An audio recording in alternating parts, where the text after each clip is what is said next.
GMNA uses artificial intelligence for generated speech, visuals, and production. AI-generated content may contain errors. Please verify important information before making decisions or taking action. Good night, Montreal. Quebec's government has signed off on the reconstruction of the Saint-Pierre Highway interchange, a project that has been under review for more than 10 years. The approval announced this afternoon clears the way for a multi-year build that will reshape traffic patterns on the island's main east-west corridor. Engineers expect the new design to improve flow for commuters and commercial vehicles, though construction will require temporary lane closures and detours affecting thousands of drivers each day.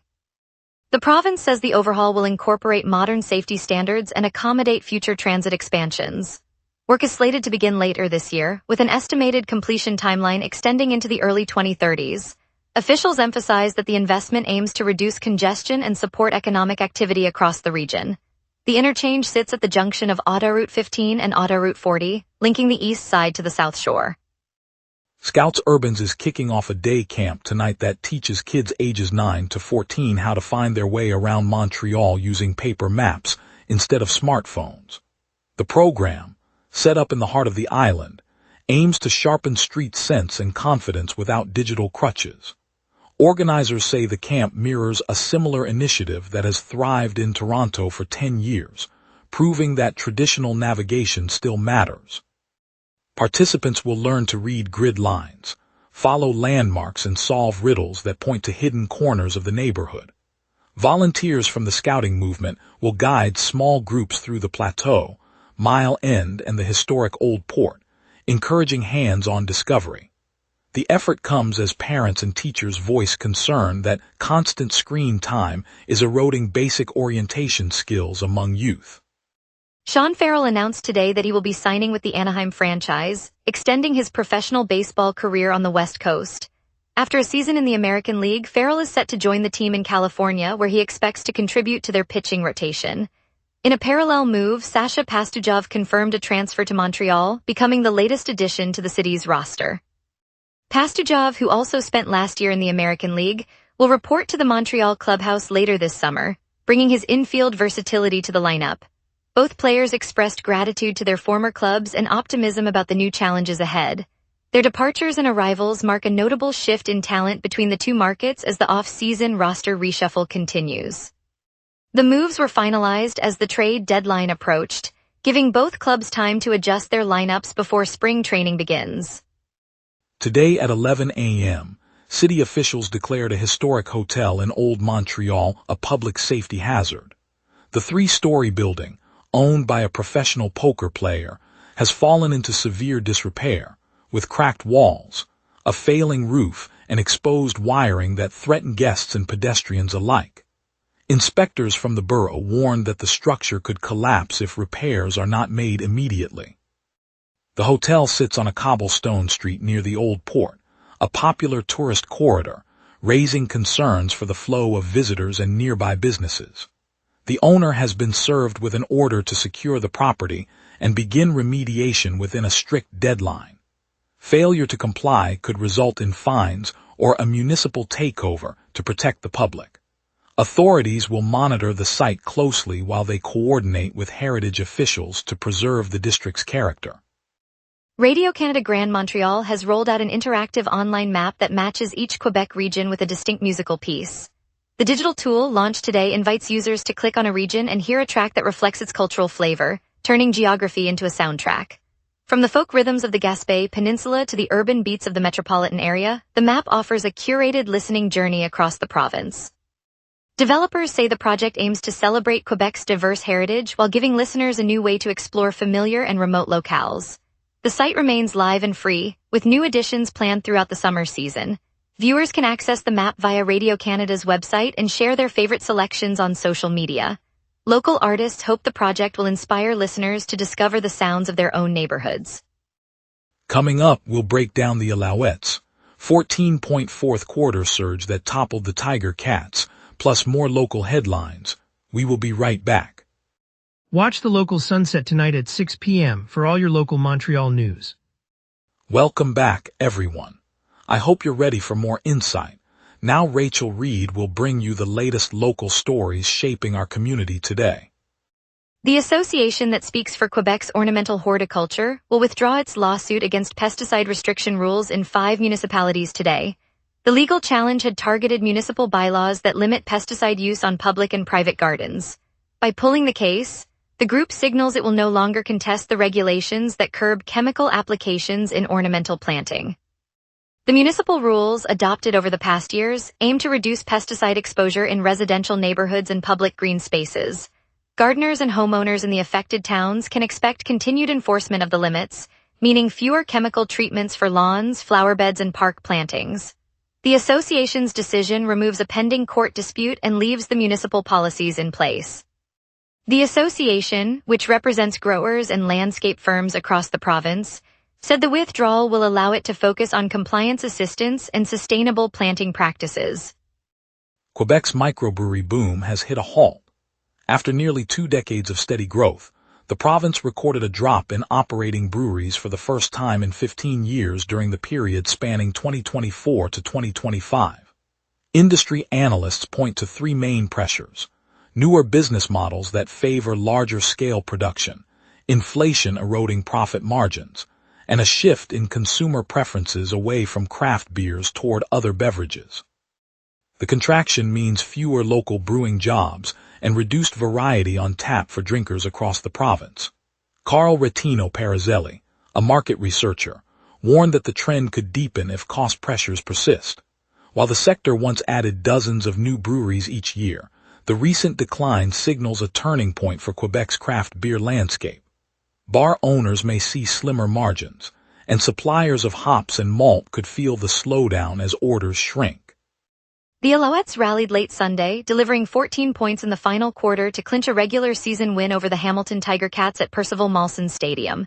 After 3 tightly contested periods, the home side struck twice, each followed by a successful conversion, creating the narrow margin needed for victory. The surge turned a dead heat into a decisive lead, leaving the Tiger Cats unable to respond before the clock expired. The offensive burst came after a disciplined defensive stand that kept Hamilton scoreless in the closing minutes, reinforcing Montreal's balanced play. The 14th point, secured by a conversion after the second touchdown, sealed the margin. Spectators left the stadium buzzing with excitement, recalling the sudden surge that turned a close contest into a clear victory. The win adds another triumph to Montreal's season tally in the Canadian Football League. On July 26, the province of Quebec and the Public Ambulance Service Urgences, Santé, announced a tentative collective contract agreement with more than 1,000 paramedics.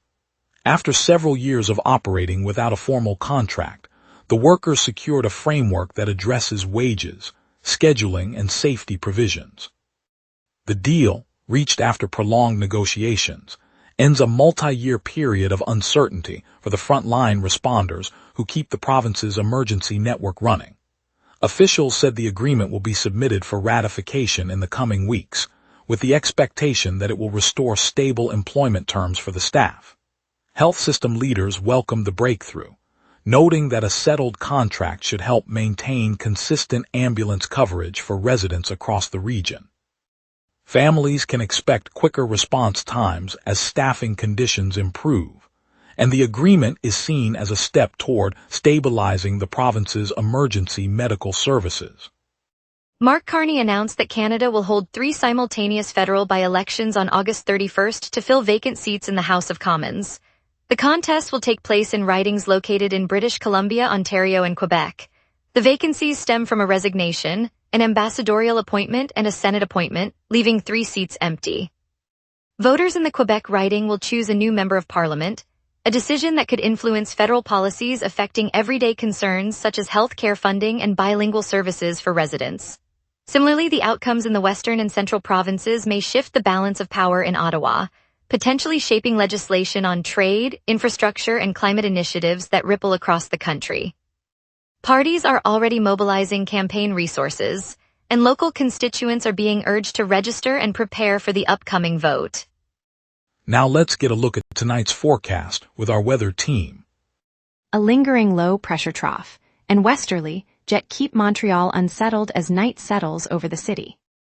On this date, Montreal once sweltered to 31.9 degrees Celsius back in 2019, a record set during an intense heat wave that pushed the region well above its usual summer peak. Conversely, the coldest reading fell to 14.1 degrees Celsius in 2013, when an Arctic surge snuck south and dumped a sudden chill across the province. Normal highs hover around 27 degrees and lows near 21, so today's temperatures sit comfortably between those extremes, reminding us how variable late July can become. The live radar shows a completely clear canvas across southern Quebec, with no echoes moving toward the city.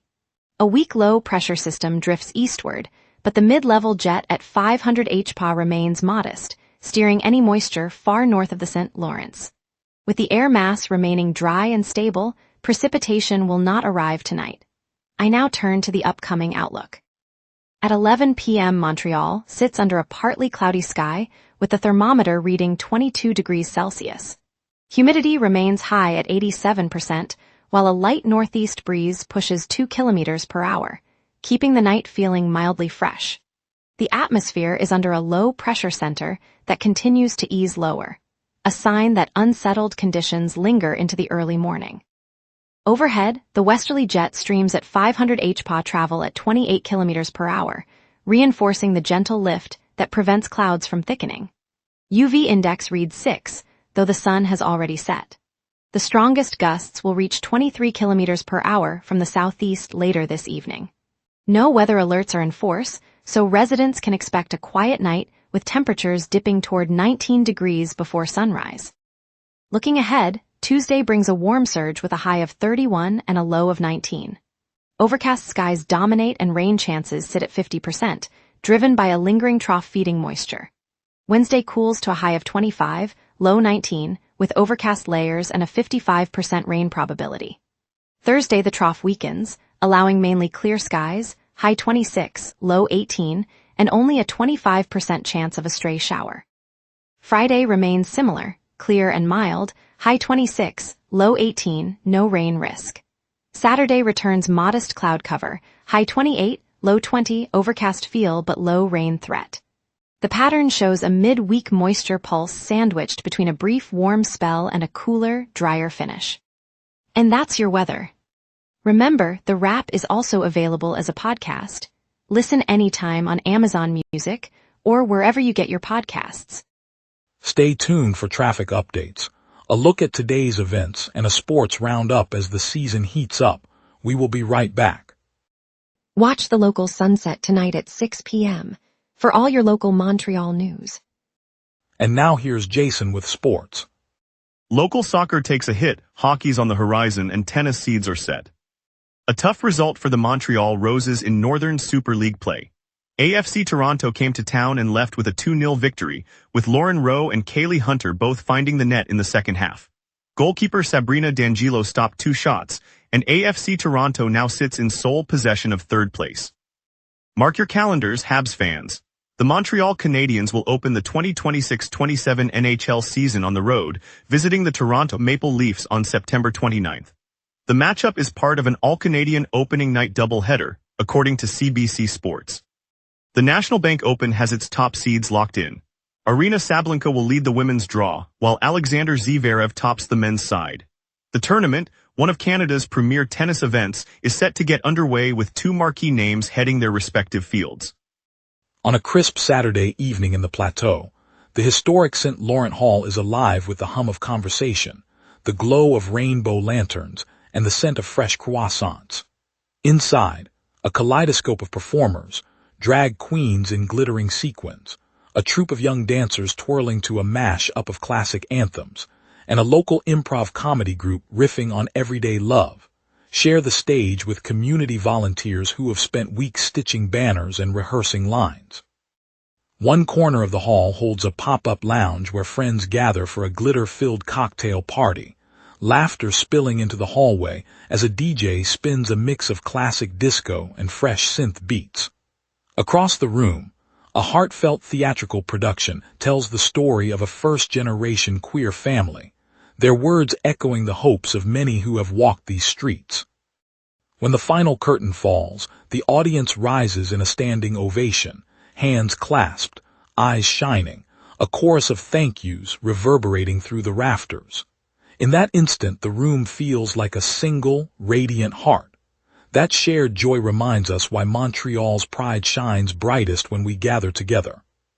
Outside the St. Laurent Market in Mile End, volunteers from the Montreal Society for the Prevention of Cruelty to Animals load a rescued terrier onto a borrowed bike rack.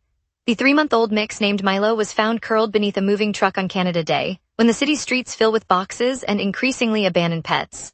SPCA Director Luc Bouchard urges landlords and the Municipal Council to scrap rental clauses that forbid tenants from keeping animals. He points to a stack of intake forms that have risen sharply since last summer, each a reminder that moving season also displaces four-legged companions. The organization has launched a petition, gathering signatures from residents who recall the comfort of a cat on a balcony during a winter night. A landlord in the Plateau has agreed to amend his lease template, allowing future tenants to adopt pets without fear of eviction. That revised lease landing on his desk feels like a small victory for renters and the animals they love. It's a reminder that community compassion can turn a crowded moving day into a hopeful new start. Thanks, Montreal, for joining us on the wrap. Tonight's Alouettes rally, 14 fourth-quarter points to beat the Tiger Cats, showed the city's fighting spirit. We also celebrated the province's green light on the St. Pierre interchange rebuild, a step forward for commuters. Stay tuned tomorrow for more stories that shape our community. See you then.